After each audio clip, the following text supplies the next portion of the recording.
I was talking to somebody today who said, well, if you're a female immigrant, there are about 70 to 80% of investors that you shouldn't even think about because they just don't invest in female immigrants. I would say it's not true. Of course, everybody looks at the team. I never heard from any investor that we met that, we don't invest in female founders because they're female, or we don't invest in immigrant founders because they're immigrant. And now if you look at the statistics, I would say that half of the companies that get to the point of unicorn are actually created by immigrant founders. Typically, there are other reasons not to invest, and it's maybe lack of.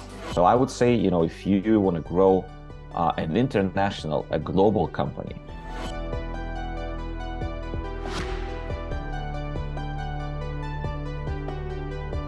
Hello, I'm Somi Arian. I'm a tech philosopher and the founder of InPeak. Welcome to the third season of my podcast. In season 1, I mainly interviewed inspirational women in business and technology. In season 2, we explored Web3, blockchain, and AI. Now, in this third season, we'll dive deeper into the wider startup scene and take a look behind the scenes at how technology startups get funded and the trial and tribulations that come with building in the ever-changing business landscape. In today's episode, we talked with Zamir Shukho of Vibranium, a San Francisco-based VC firm. Zamir shares his perspective and experience on how things are evolving in the startup ecosystem. We also discuss whether location really matters when it comes to getting funding and the benefits of having access to the San Francisco venture capital scene. If you're a founder or part of a startup team, this is an episode you don't want to miss. Well, Zamir, first of all, thank you for being here. I know, the way that we met was that we wanted to book you to speak on the platform on one of the topics for the series that we're building for startups. And I spoke to your assistant, I think, Galina, and she told me what a great speaker you were. And then I went and checked out some of your podcast interviews, and I was just really impressed. And I thought that we would have such a good conversation. So the way that I do these conversations, usually I treat it as like an hour of consultation mentorship, where I'm asking a bunch of questions that I genuinely have. As a founder, there are a lot of things that I'm dealing with on a daily basis. It's a little bit like founder therapy for me. So it's like a therapy session where, I can ask all of the things that are on my mind. So if you're okay with that, maybe the first thing you can do is tell everybody a little bit about yourself, where you are based and what you're doing, and then we will get into the conversation. Well, happy to join you today and share some of my insights. My name is Zamir Shukho, and I'm a general partner of Vibranium VC Venture Fund. We are located in Silicon Valley, in the heart of the Bay Area, the city called Menlo Park. That's where we're office at. And we have a diverse team. Some of our members are in United States, some of them are in Europe. So Galina is our head of PR and marketing, and she's actually in Europe, helping us to set up, amazing meetings and podcasts like this. So before doing venture investment for many years, I used to build accelerators. So altogether with my team, we built 42 accelerators to be precise. And I mentored over 300 startups individually, personally, because I always like to get involved in all of these programs. So I think I have some things to share. Besides that, I am a serial entrepreneur myself. I've built, companies, I built organizations. Some of them were nonprofit. So all of that experience rounded me up to do what I do right now best. And I think the role of the investor, and we can talk about this more, is not only to give money to the startup founders, but also to support them and help them with all the experience that they have. Yeah, absolutely. I think when you're raising for early stage, most of the time with angels, they don't necessarily have that the time, the ability, the inclination to give that support. It's only when you start raising more formal money, that's when you get those types of support. So so far I've only raised from angels, and I've raised $1.5 million so far from angels. So I'm just preparing for my first, as we record this, I'm preparing for my first kind of like institutional investors. So so maybe that's a good place to start. Maybe you can talk a little bit about the difference between raising from angels as opposed to institutional investors. How are some of the mindsets different? Some of the things that you can expect. What are the pros and cons? And I mean, you can't raise from angels forever. You have to eventually go into raising from institutional investors. So can you talk a little bit about the differences there? Sure. That's a good question. And typically, angel investors are people who made their money, either doing business or investing or some other way, or inherited it from rich parents or rich uncle, and they invest their own money, right? So they invest typically small checks, starting from like $10,000 and all the way up to a few $100,000. There are some super angels that we call them that are professionally investing their own money, and they can invest larger checks, maybe up to $500,000, but they have larger portfolios. So a typical angel would invest, from 5 to 10 companies, and that would be enough to learn and to understand what this is about. Super angels can have 30 to 50 companies in their portfolios. Now, when it comes to institutional investors or early funds, let's say Vibranium, for example, I'm a general partner of the fund, and I raised money into the fund from other people, from limited partners. So I am running the organization and investing other people's money into the startups. So I've built a system, I've built a team, I've built a pipeline of projects. Now, this is something that typically angels don't have on that scale when it comes to pipeline. So that's why angels join up together into different syndicates. So first of all, to get a larger pipeline, more people, more startups coming their way. Second of all, to diversify their risks, they join forces and create syndicates to invest into one startup so they can help the company grow, and they're more competitive with their check as a syndicate, right? If each one of them puts 50,000 or 100,000, together 5 people can grow their check up to 500,000. That makes them more compatible when it comes to a choice from a founder, whether I should take money from 5 business angels or from one seed fund, right, or pre-seed fund. So those are some things that are differentiating. When it comes to portfolio management, you are absolutely right. Angels do help, but they have limited time, right? They typically still run their businesses and still are involved and busy with making more money, where GPs and their teams are dedicated specifically to just this job, investing and then running the portfolio. Because typically the fund is like 10 years old. So the first 4 to 5 years, you're actively investing. The rest of the time, you're actually helping the portfolio companies and you are exiting these deals. So that's how these typically funds are operating. And we, when we built the company, when we built the team of the fund, we hire people that we know can help in different forms or shapes to the portfolio companies, right? With, let's say, marketing or PR, or maybe some visibility or some contacts. So all of these things are important. Whenever we talk to our founders from our portfolio teams, like every month or every 2 months, we have these calls. They can ask us any questions, right? Regarding operations, regarding new contacts, regarding other investors. And it's our job to help them as much as we can. Super interesting. How much of your time in general is spent on discovering new startups to invest in, and how much of it is spent on helping existing portfolio companies? So, like I mentioned, there are roles in the team. So in our fund, we have a special person. She's head of pipeline scouting and partnerships. It's her full-time job to initiate these conversations with startups. So, of course, I visit a lot of these demo days and different events as a GP of the fund, and I'm present at these demo days as a judge a lot of times.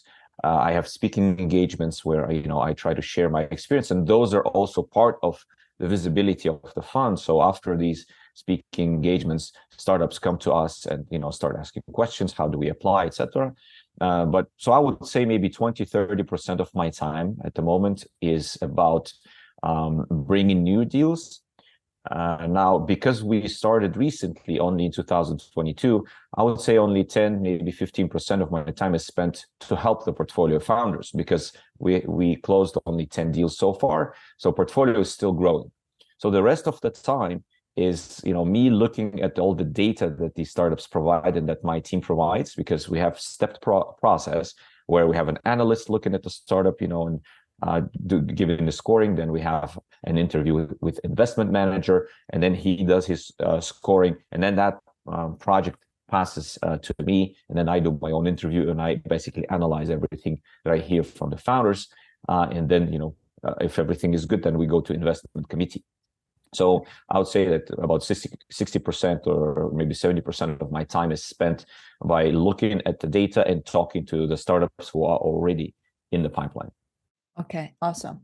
So I might appear like I'm jumping from topics to topics that are not necessarily always coherent. I have ADHD, but that's the but I think we all have a little bit of ADHD. Yeah. But yeah, I think if we are anybody who just starts, who decides to create a company, has to have a little bit of that, because it does appear to be like that. That's kind of like how you run a business. We talked earlier, as we were before I pressed record, I was talking about the fact that I'm considering possibly even relocating to Silicon Valley, because it just seems like that's a very high concentration of the type of businesses that I'm building, So tell me a little bit about how much you agree or disagree with that. Do you think there is a need? Is it important to do that? Once you answer that, then I want to talk a little bit about the state of investment in female founders, because like as a female founder, immigrant, obviously I'm a British citizen now, but it took me a long time to become British. So I was talking to somebody today who said, well, if you're a female immigrant, there are about 70 to 80% of investors that you shouldn't even think about, because they just don't invest in female immigrants. And you should only specifically look at certain. And then being in the UK, that also cuts out quite a lot of other potential investors. So I want to see how much truth there is from your perspective to these types of assertions, whether you agree or disagree that this is the case. So let's talk about the location first, and then we'll come to the female bit later. Yeah, very good question and to talk about now. When it comes to Silicon Valley, I believe this is the best place on earth to raise a company, right? I've been working with Silicon Valley for many years, coming in and out. I did some courses at Stanford, and we've attracted a lot of the, top speakers and experts from Silicon Valley to our acceleration programs in the past. So all of the best methodologies that we know existing right now about building a startup, building the product and all of these other things, they were created here. Now, it is absolutely true that the concentration of talent is very high in Silicon Valley. Everybody from around the world wants to come here. The concentration of money is the highest in the world, right? The amount of venture deals that is happening here is the largest in the world. So the number of funds, the number of top accelerators, the number of business angels is, exceeding any other place in the world. Right, so the ecosystem is very developed. Now, again, when it comes to like exits and when it comes to being acquired, same thing. There's a lot of these larger companies, corporations that are heavily acquiring startups on early stage and even later stage, and later investments like private equity, family offices, different large funds that are also acquiring companies. So every piece of the ecosystem exists here, and the top universities that provide talent like Stanford, like Berkeley, other universities are also providing some good talent. And there's a constant influx of immigrants. This is an important piece. I'm also an immigrant. I was not born in the United States, so I came in. And now if you look at the statistics, I would say that half of the companies that get to a point of unicorn are actually created by immigrant founders. So to touch up on your comment about immigrant founders and female founders, that some investors don't invest just because of that factor, I would say it's not true, because anybody I talk to, they talk about, hey, this is a great product, this is a great idea, this is a great business model, etc. Of course, everybody looks at the team, right? But I never heard from any investor that we met that, we don't invest in female founders because they're female, or we don't invest in immigrant founders because they're immigrant. Typically, there are other reasons not to invest, and it's maybe lack of understanding of the local culture. If a person just arrived, they might have a hard time building relationships, let's say, with enterprise customers, and their product is an enterprise product. So it's more about whether investors believe that this particular founder can achieve the goals that they're setting in order to grow the company, rather than what kind of background, meaning ethnically or otherwise they have. So Silicon Valley is a very diverse place. I mean, any people of any race, of any gender, or of any belief can be successful here. It's very tolerant to anybody. It's very open-minded, and you can find people with similar values and similar beliefs to join you as well. So I would say, if you want to grow a global company, Silicon Valley is the place to be to start, because from here you can raise enough resources, you can gather enough people and talent to build a really big and global company, maybe to change lives of millions of people around the world.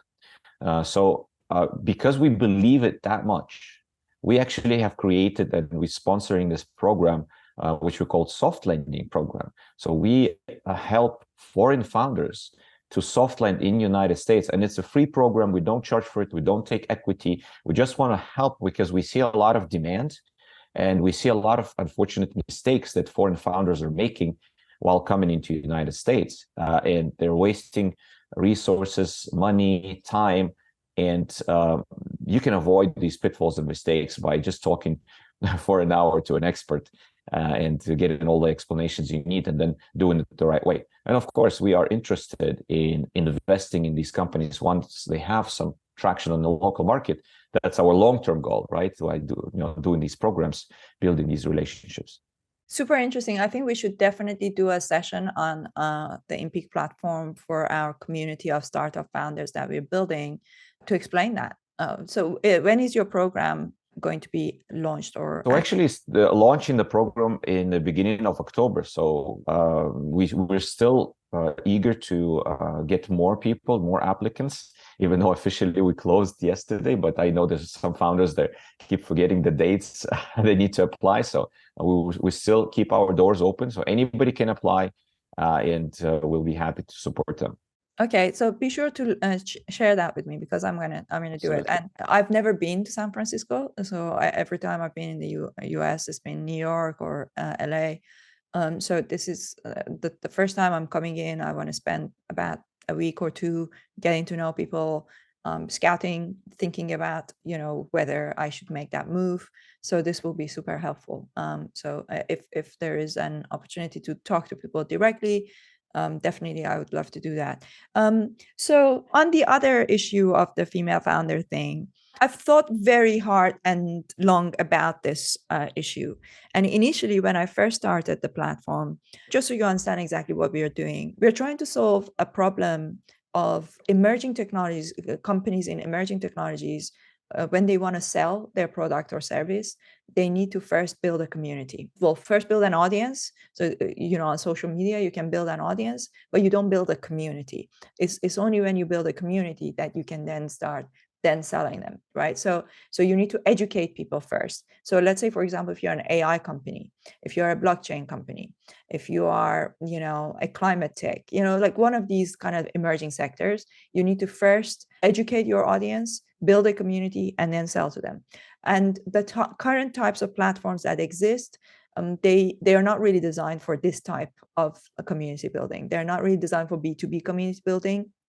there are platforms like Discord. There are things like, people are using Zoom. They're creating webinars, creating Slack. So there isn't a platform that's bringing it all together. So the way I see it is that LinkedIn is the place where you build your top of the funnel, your initial audience. The platform that we're building, Impeak, that's where we want people to come in and actually create a channel. Within their channel, they have webinars. They have, basically it's like going to a constant conference. So it's exactly like, a conference that you would go to where you would meet potential prospects, and then you want to keep in touch with them and build a community of them.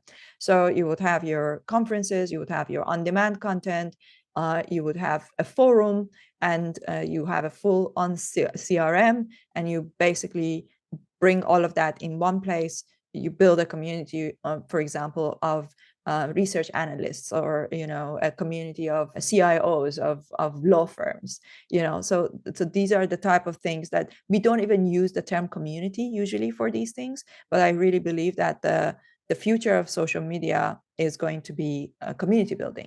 And community building is not really a thing in B2B, but I think that from my experience, I'm a 3 times LinkedIn top voice. I built an entire business, B2B, my other business, my first business, I built it through thought leadership. So through thought leadership, you can build these communities of B2B potential buyers, and then you can upsell to them if you want to do that. So that's what the platform is designed for. And in order to do that, we are also building our own community.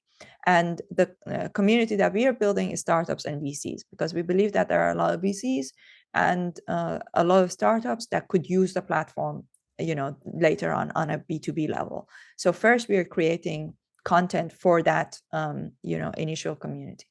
So basically, we are like walking the talk, exactly what we are trying to teach other people to do. We're showing them how it can be done, how you can build the audience. So that's the idea. Now, from there, I'm just wondering to what degree you see the role of community building in the future of SaaS. I think up until now, when we think about SaaS, the sales process that we think of is less community driven. But I feel that there's a trend there that's changing. And we saw that, for example, with the All In podcast, that they just had this massive All In summit that I went to. And that was like a really good example of community building around a podcast. And thought leadership content that we didn't see before. So I'd love to hear your thoughts on this concept of community building for SaaS products. Well, I used to be a CMO a long time ago, so I have a bit of a marketing background. So there's always different ways to engage with your audience before you sell them the product, after you sell them the product. So when it comes to community building, when it comes to podcasts and activities, speaking engagements and these activities, just like an inbound marketing, right? When you spread the word and you teach the audience about the subject matter, you claim expertise in that subject, and then understanding that you are an expert in that field, they come to you because they believe that your product is good, and then they start using it. And then, the references happen in the kind of word of mouth, and it's a product-led growth. Now, I am also a big believer in the outbound marketing. When you target certain audience, when you do advertising, when you use different channels, digital channels, to reach out to the audience. And the reason why I believe in the outbound marketing is because you have a lot more control of what's happening. Because there's systems, there's metrics, there's conversions, there's all these different numbers and everything. When it comes to influencer marketing or thought leadership marketing, it's much harder to calculate or figure out how your for instance, a podcast or your speaking engagement really affected your sales, right? So, you can see that, there's more people coming, let's say, to the website, etc. But it's really hard to track down what activity exactly led to this particular thing. Now, when it comes to SaaS products, right, or when it comes to venture investment into SaaS product, we really drill down on the metrics, on the unit economics.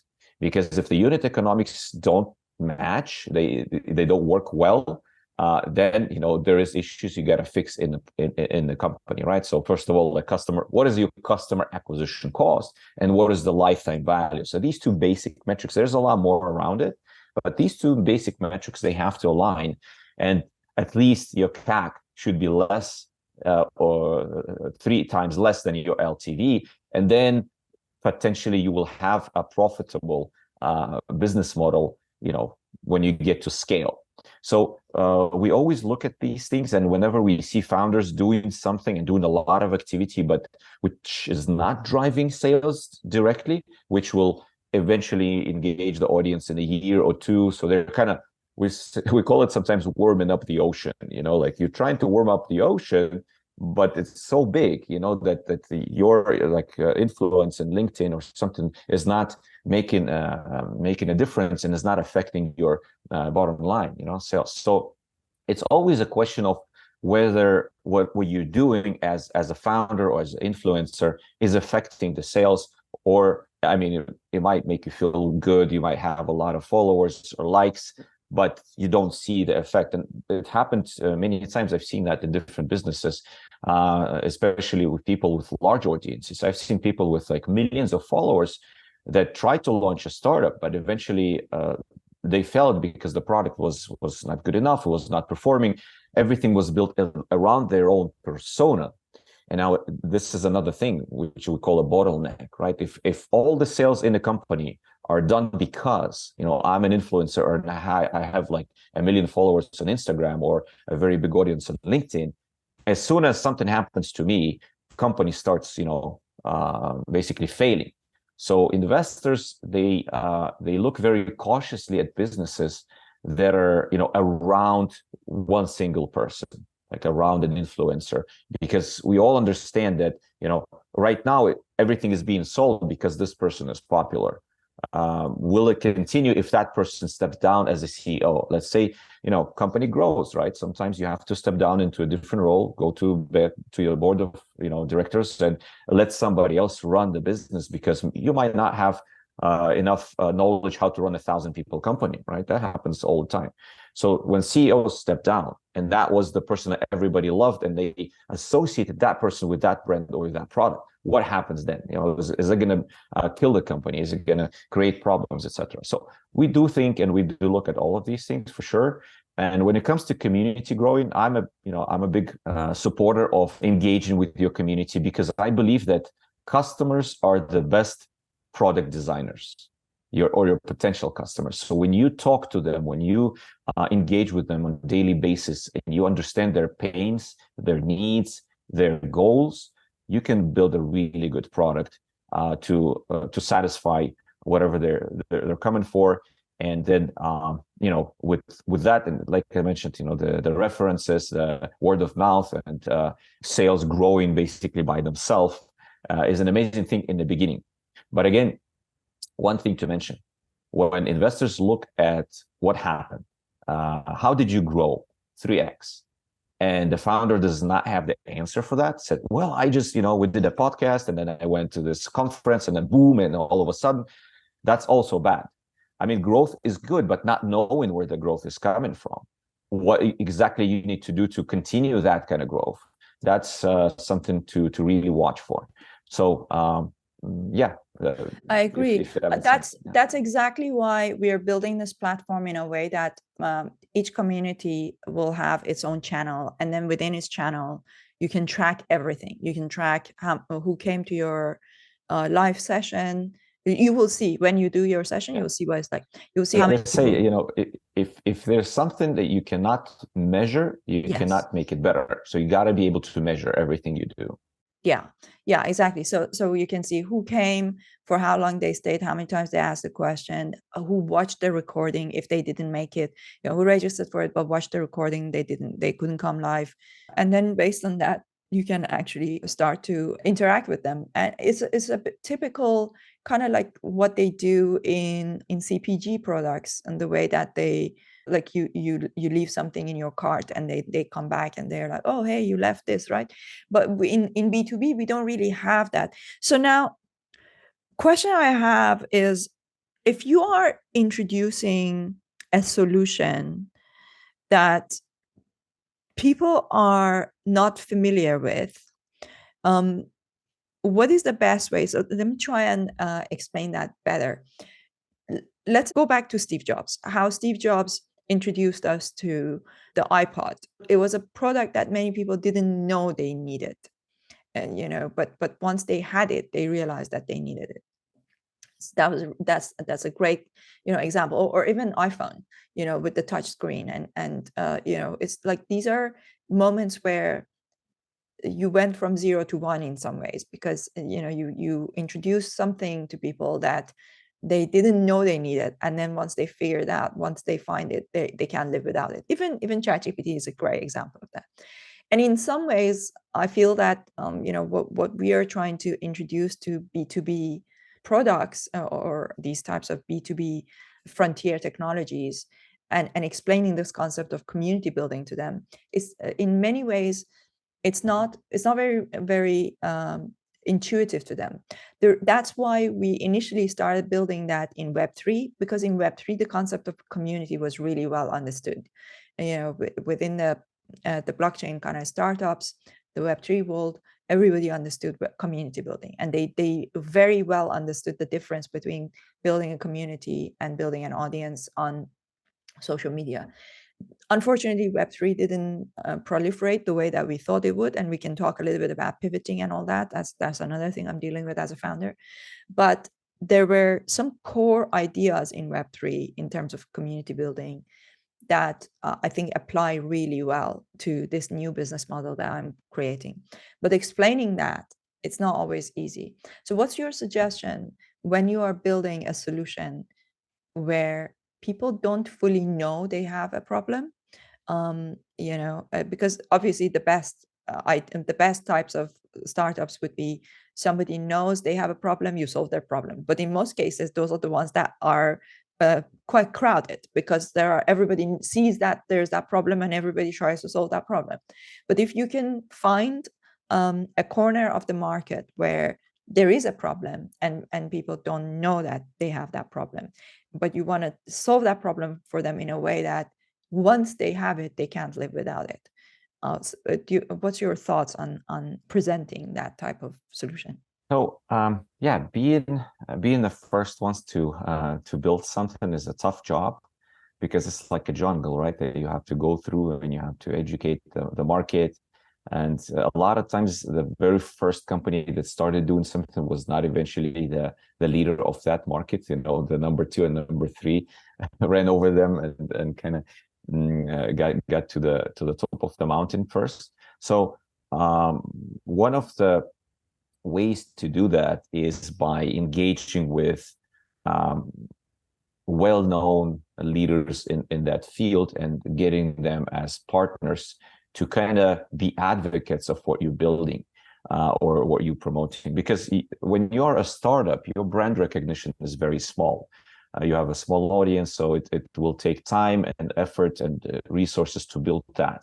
But if you engage with big names, let's say if you're doing this platform for funds, right, and you go to top tier funds and then you say, hey, I could give you this for free, right? But I would want your logo next to me and maybe some help with promotion if you feel that this product is good and is working well for your needs and your goals. Then you basically start leveraging their weight, their brand name, and their reach to the potential audience. And the trust is much higher when it comes from a renowned brand, the trust for the new product or trying something, or actually even following, saying, hey, these guys from this large fund already using that product, why we're not using it already? So I think one of the easier ways, and none of these ways are easy, right? It's going to be a lot of hard work, but I would say that one of the ways to kind of introduce a new product or a new category would be through these engagements and through these partnerships, making them fall in love with the product and having them as advocates of the product, and then kind of growing it from there. Or raising a lot of money in the beginning, just like ChatGPT, and building something really amazing and then just globally launching it, right? But that's a talent that very few people can say they have, raising that much money for a product or for a category that does not exist, and is very, very out in the future when you're going to start monetizing it. So, you got to be very, I don't know, telling the story, right, about what you're building has to be so amazing, so believable, that investors will be like, okay, just close the door until we write the check, you're not leaving. That happened a few times in the past with big companies that we see now, but majority, 99% of the startups, unfortunately, are not that lucky. Yeah, that's right. So let's go back to the original solution that you suggested. So I totally agree with you. I did that exact same playbook in Web3. I got the biggest names in Web3 on our platform, on my podcast, built, a presence. Real Vision uses our platform. Tom Billio uses our platform with Impact Theory. Some of the biggest names in Web3 that you probably wouldn't mean much to you, but they were really big. So we definitely did all of that. But then Web3 didn't really take off. And we've had to, for now, shelf it.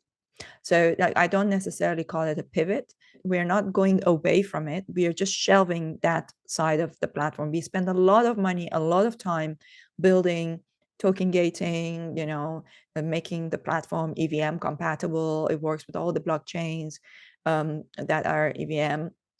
And now it's like, I was at the All In Summit and I was telling people about what we've done. And they were like, those words are like, now they're like swear words. Like, like if you talk about EVM and Solana and all that, so it's like, it's just swear words. Just don't even mention it. So that the market sentiment towards Web3 is so low. So we've had to basically completely shelve everything that we built. And we are having to completely rebrand ourselves, and it's like going to the first step and like restarting. So what's your thoughts on the type of resilience that it takes? And especially if you're coming to the end of your runway, you've raised some money, you've built something that's not quite that market is not your fault. Like the whole of that market goes down, right? That entire technology goes down, and people are just suddenly not interested in it. It goes from boom, like everybody wants to put the word blockchain next to their startup, to now, oh, okay, we don't want the word blockchain, we want the word AI, right? So what's your suggestion for a founder dealing with that situation? I'm asking for a friend.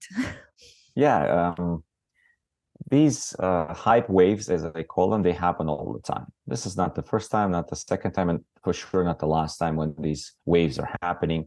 We've seen waves of NFTs, we've seen waves of ICOs, we've seen waves of many different things, even a wave of SPACs, right? A few years ago, it was a very popular thing, and it was not in the startup field. It was more in the field of, open market. Everybody was saying SPAC is the new thing. Now you go to IPO with SPAC. Now, if you look at a bunch of SPACs, everything is down. So these are the things that people are trying to, they're trying to innovate. They're trying to create something new. And of course, not all of that is going to succeed, or maybe the market is not ready. I mean, there's these cycles, right, of technologies, how they can get to mass market. We always say, hey, there's, these early adopters. And then from there, there's a death valley. Because if you cannot make it to the mass market, to a majority of customers out there, let it be B2C or B2B, then you're going to end up shutting down the company, or you must pivot.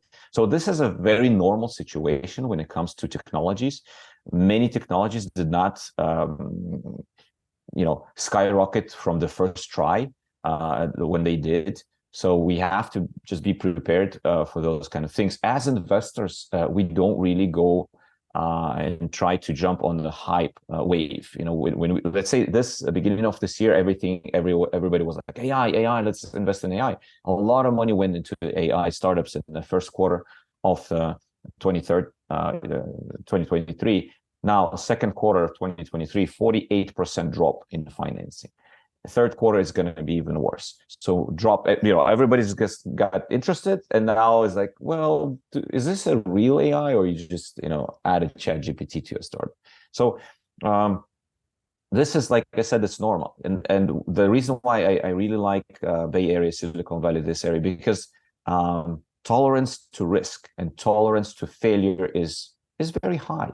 I mean, people understand that it's not about failing, it's about getting up and trying again and again. So when I look at the companies and when I look at teams and when I ask founders questions about, hey, tell me about your past experience, I would really love to hear about their past failures, because I think failure teaches you a lot more than success. And having failed companies in the past, it's actually a plus in my book. So whenever somebody tried and failed, and they failed not because they didn't try hard enough, but maybe the market was not right, they ran out of resources, maybe they needed to do more research, or something happened like COVID. Nobody could predict COVID. That's okay. It's not that they misused their resources, or they were not good enough. It's that there were obstacles in the way too big for them to overcome.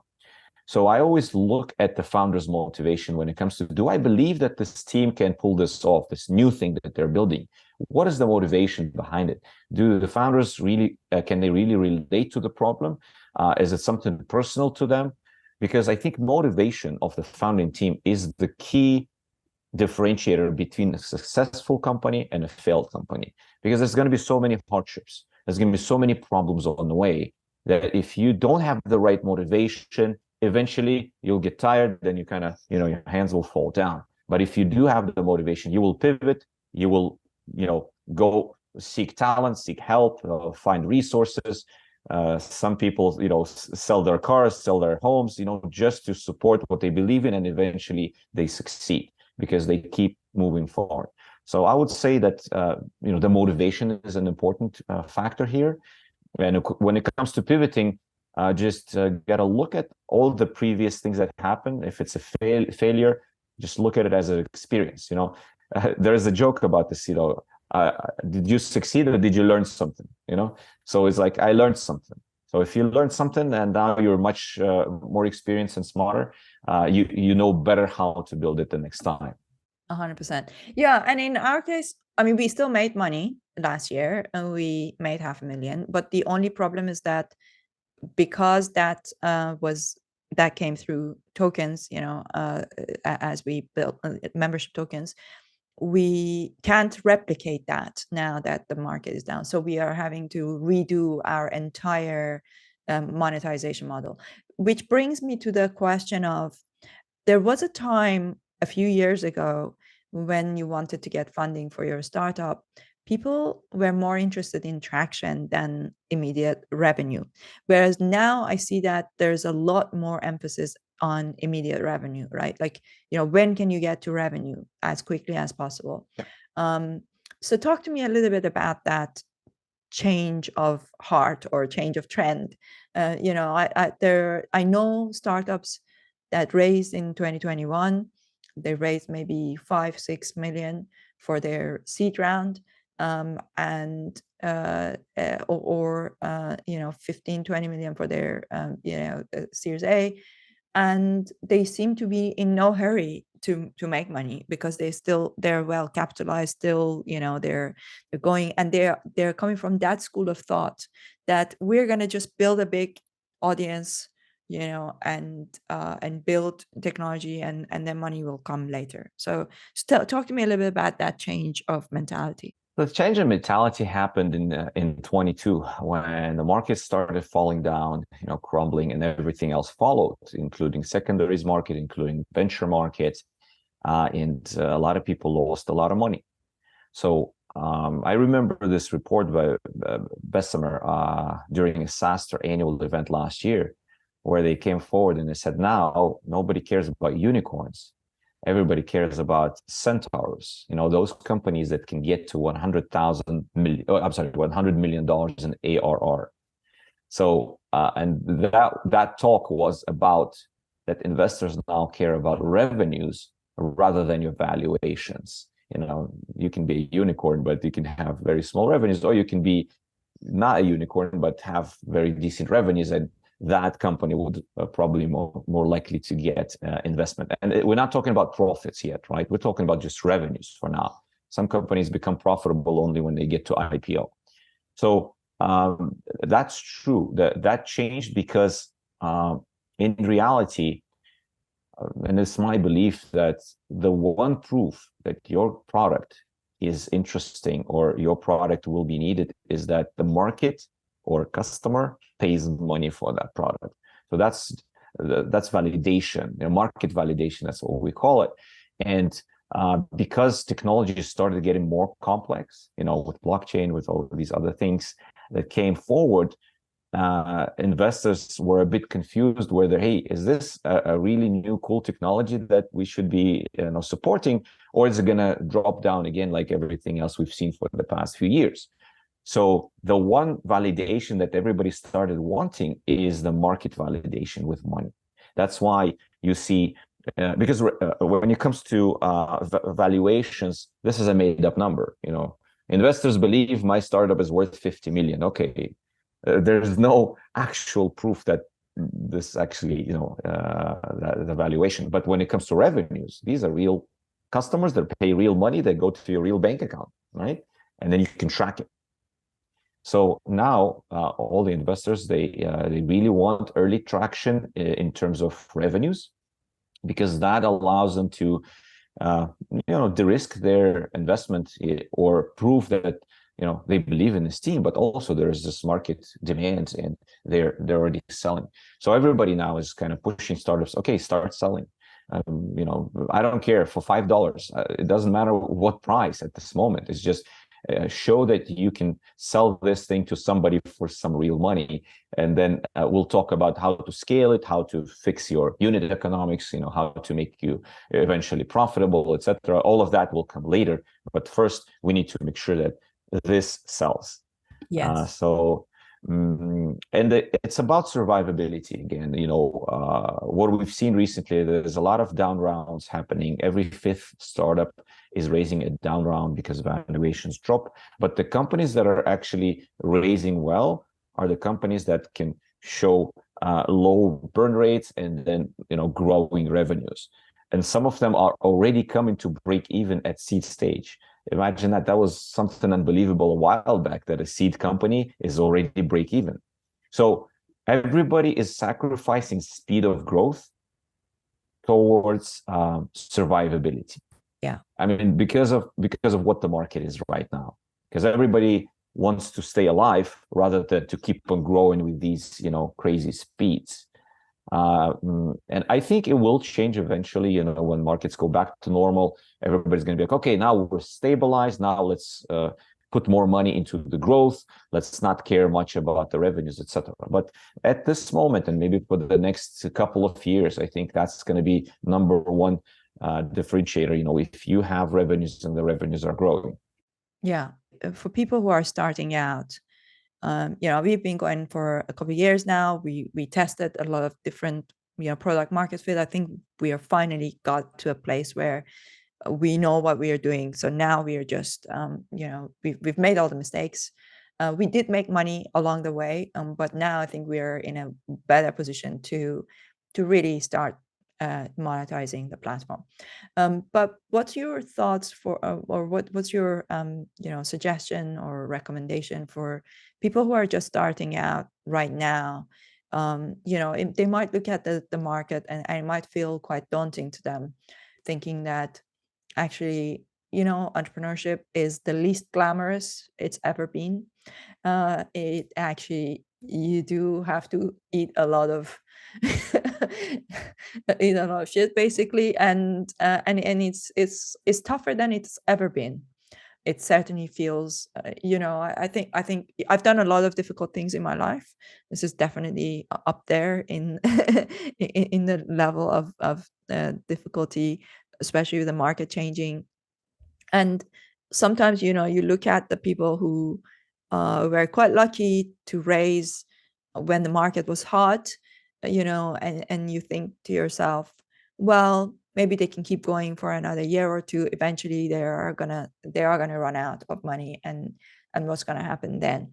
So in some ways, I feel like even though it's very hard for us right now, I kind of like this. I welcome this.